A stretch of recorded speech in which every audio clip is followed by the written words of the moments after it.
Long live sacred Germany. Good afternoon, good day, and salutations. Welcome back everybody to episode 5 of Roll the Reel. Today the reel will actually be rolling back in time, 70 years to be precise.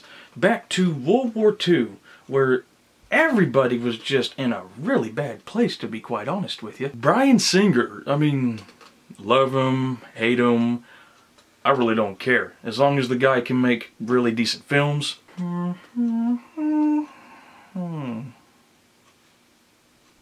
yeah.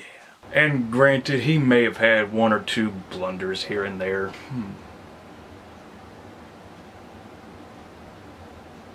But we're not here to talk about those movies.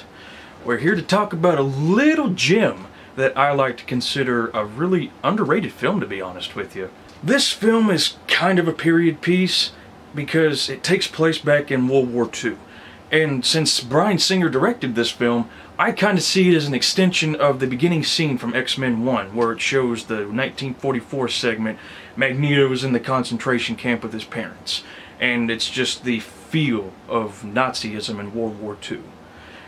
This is a central theme in this film. The film that we are going to be talking about today is the Valkyrie. Being as history was my best subject in school, this film really attracted me because of the historical senses that it brings with it. Basically what the film is about is a group of ideological Germans really don't agree with Hitler's stance on everything and his Third Reich. So they take it upon themselves to wipe out the problem. And what they plan to do is assassinate Hitler and establish their own German government. That way they can announce a truce with the Allies that are closing in on Germany's defenses. Combine that synopsis with a really good cavalcade of not only British actors, but you got German actors, you've got actors from Europe, and one American, which that might kind of throw people off a little bit. You've got a pretty decent film in my opinion. Now I know Tom Cruise kind of generated some controversy given his religion and how it's not really well received in Germany.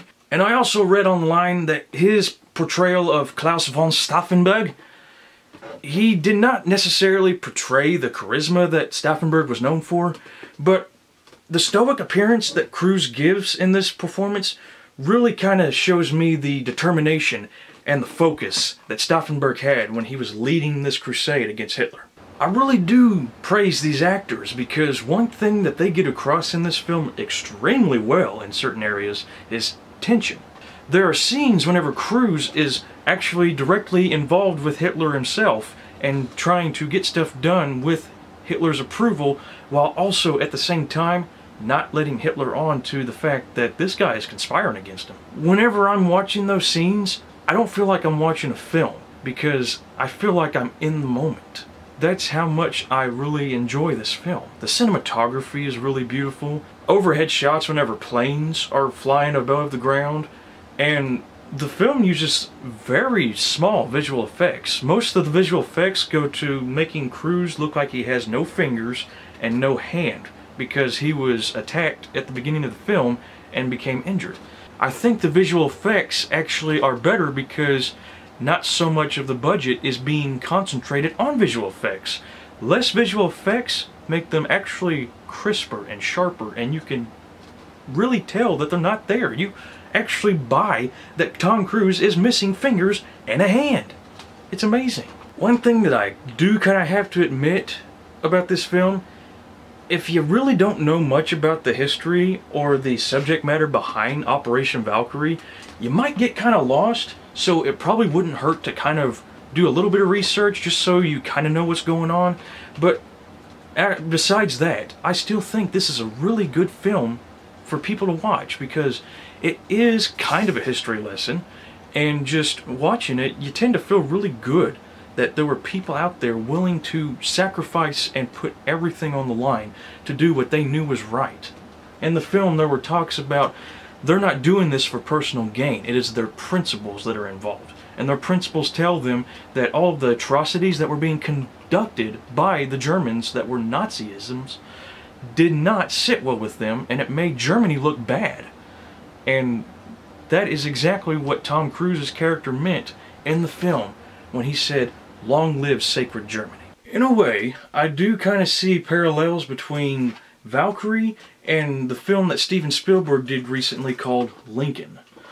Both films deal with the progression of a certain turning point in history. Lincoln with the passing of the 13th Amendment, and Valkyrie with the plot to get rid of Hitler and instill a better government for Germany.